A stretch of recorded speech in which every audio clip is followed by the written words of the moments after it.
10ویں پارے کے اندر 7واں رکوع ہے، 7ویں رکوع کا آخری حصہ جس کے اوپر میں نے ایرو رکھا ہوا ہے۔ یہ چند الفاظ ہیں گول تا کے بارے میں، آپ کو اس کے بارے میں معلومات دینا چاہتا ہوں، توجہ سے سنیے گا، ہو سکتا ہے آپ کو پہلے کسی نے نہ بتایا ہو۔ ایرو دیکھیں، یہاں پر ولا لام کے بعد لام کے اوپر 2 زبر ہیں، 2 زبر کے بعد واو ہے، یہاں پہ ادغام یرملون ہوگا، اور 2 زبر کے بعد 2 زبر کی تنوین کے بعد کیونکہ واو آ رہا ہے حروف یرملون میں سے، تو یہاں پہ کیا ہوگا؟ ادغام یرملون۔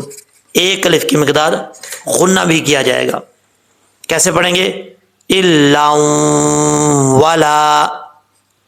اب یہاں پر سمجھنے والی بات ہے، ذمتن، یہ جو تا ہے اس تا کو گول تا کہا جاتا ہے۔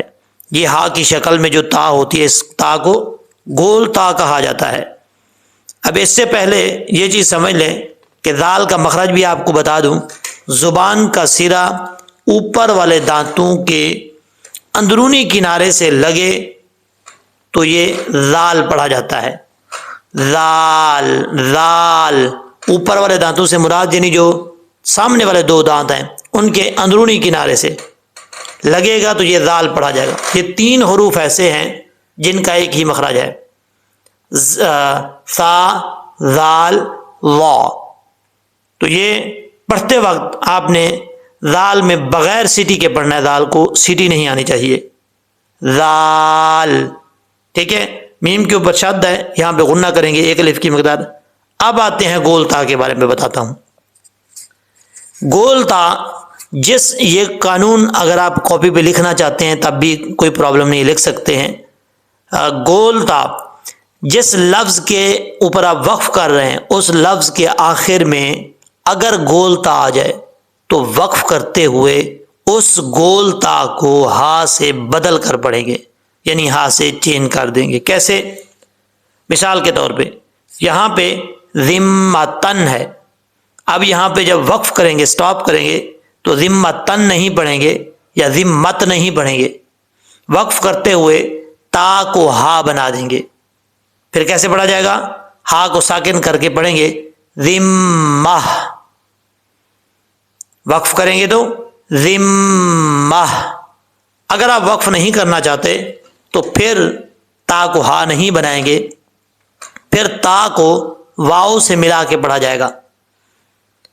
یہاں پہ پھر ادغام یرملون ہوگا، 2 زبر کی تنوین کے بعد واؤ آ رہا ہے تو حروف یرملون میں سے ہے واؤ، ادغام یرملون ہوگا، 1 الف کی مقدار غنہ کیا جائے گا۔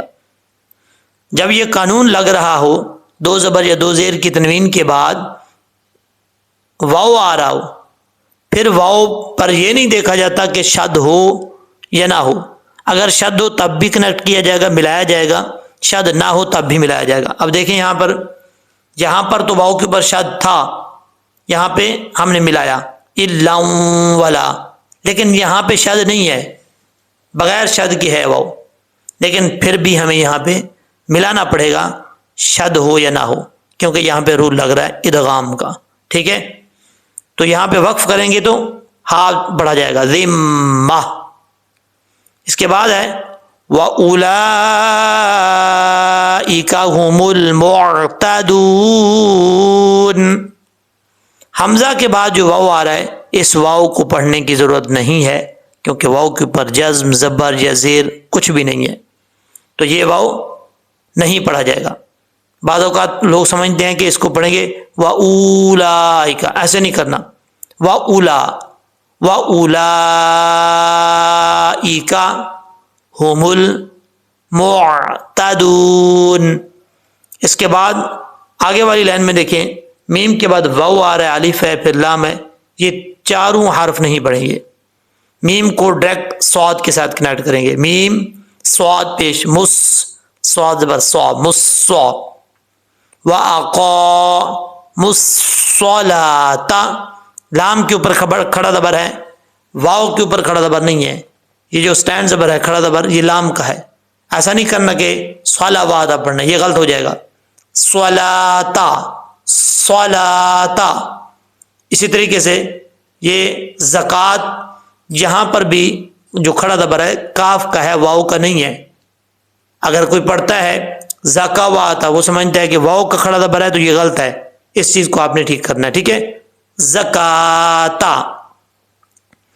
اور اسی طریقے سے یہاں پر ہے گول تا کے بارے میں آپ کو بتاتا چلوں، یہ دیکھیں مراتن، یہاں پہ وقف کریں گے تو تا کو ہا سے بدل دیں گے، مراتن سے مرہ، قانون وہی ہے جو آپ کو پہلے میں بتا چکا ہوں کہ وقف کرتے ہوئے اگر جس لفظ پہ وقف کر رہے ہیں اس لفظ کے آخر میں گول تا ہے تو وقف کرتے ہوئے گول تا کو ہا سے بدل دیں گے۔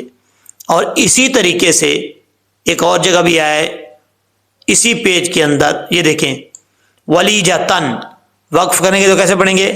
ولیجہ، اس تا کو بھی ہا سے بدل دیں گے کیونکہ یہ گول تا ہے۔ تو امید ہے کہ آپ 10واں پارہ پڑھتے ہوئے یہ اس طرح کی مسٹیک دوبارہ آپ کو نہیں آئیں گی، یہ ویڈیو دیکھنے کے بعد تو بالکل بھی نہیں آنی چاہیے۔ یہ 10ویں پارے کے اندر 8واں رکوع ہے، 8ویں رکوع کا دوسرا حصہ ہے، اور آپ اس کو اس لفظ کو سمجھ سکتے ہیں جس کے اوپر میں نے ایرو رکھا ہوا ہے۔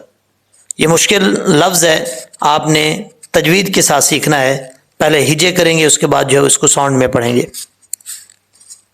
اجعلتم سقایۃ، یا کو کلیئر کرنا ہے، بعض اوقات لوگ پڑھتے ہیں سقایۃ، ایسے غلط ہے، سقایۃ۔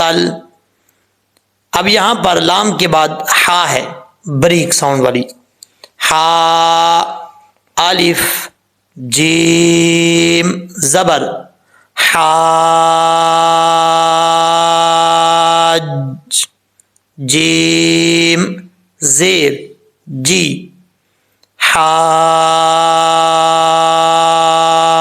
حاجی، یہ پڑھنے کا طریقہ ہے اس کا۔ اور بعض اوقات کیونکہ پہلے میں نے ویڈیو بنائی تھی اس طرح کے لفظ کے اوپر، تو بار بار کمنٹ کر رہے تھے لوگ کہ یہاں پہ قلقلہ کریں گے یا نہیں کریں گے۔ یاد رکھیے گا قلقلہ کے 5 حروف ہیں، قاف، طا، با، جیم، دال، یہ 5 حروف جب ساکن ہوں تب ان میں قلقلہ کیا جاتا ہے، لیکن یہاں پر جیم جو ہے وہ ساکن نہیں ہے، جب وقف کریں گے یعنی ہجے کریں گے تب بھی یہ جیم کے اوپر جو شد ہے اس کی ہا فلات پڑی جائے گی، ٹھیک ہے۔ اگر اس کے اوپر جزم ہوتا تو پھر ہم پڑھتے حاج، حاج، قلقلہ کرتے، لیکن اب قلقلہ کرنے کی ضرورت نہیں ہے۔ اب کیسے پڑھیں گے؟ حاجی،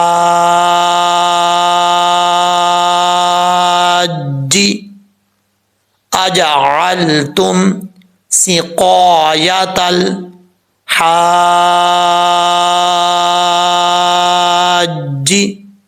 وعمارہ۔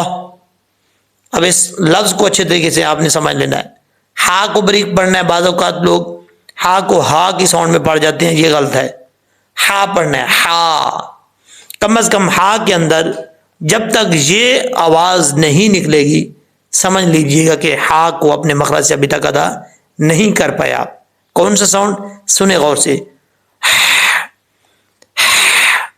بریک ہا میں جو جیم کی شکل میں ہا ہوتی ہے اس میں اس طرح کا ساؤنڈ آنا لازمی ہے، اگر یہ آواز نہیں نکلے گی تو سمجھ لیجئے گا اپنے مخرج سے ادا نہیں ہوا۔